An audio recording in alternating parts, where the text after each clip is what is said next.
Brendan, difficult to know where to start with that one. What's your overriding feeling, your emotions right now after that game? It was interesting actually, because the first half, even the score being 4-0, actually the game itself, we actually had created opportunities. I think they had 9 shots, and we had 8. And they obviously had scored from a penalty, which was no way a penalty. So it's a funny one. But we've got a huge challenge at half time, because we need to get back into the game. The challenge for the players was, can we win this? Can we win the second half? Can we win the second half? And then obviously too, you're going to have to show your mentality as a player and as a team now. And I thought you did that magnificently in the second half. We get to 4-3.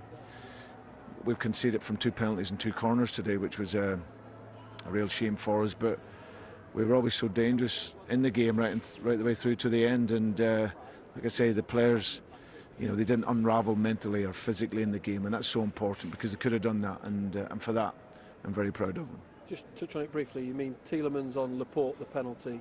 Yeah. Because the VAR gets involved and the referee comes to have a look at it. It's an embarrassing decision. When you consider Paul Tierney's in VAR, and for the last numbers of weeks he's missed all sort of physical contact whatsoever.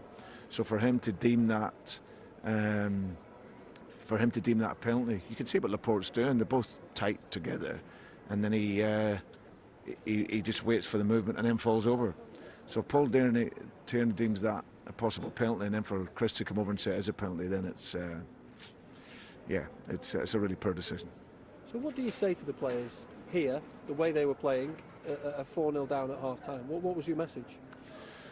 Well, it was that. But we obviously made the tactical change to try and block up some space. And like I said, I spoke about, when they come in after the game, you have to be able to look at yourself and know that you've given absolutely everything. And you're going to have to be able to know, and we would find out whether we were going to have that character or not. And you don't want to come in here and be disappointed in yourself to find out that you don't have the character and the mentality, because you need that at this level.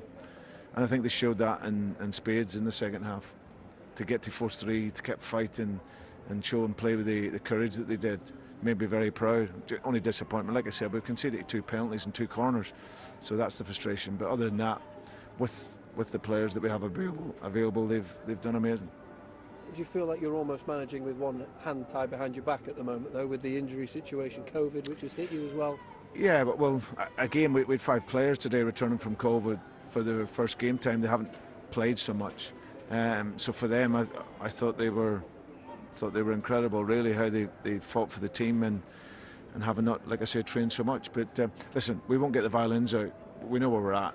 Anyone who knows our squad, we know the players that are missing, but we just got to continue and with the players that we have available and do the very best that we can. We look a real threat offensively, but of course it's really, really hurting us, the players that aren't available for us. And when you take those players out of a squad like ourselves, then it can be tough.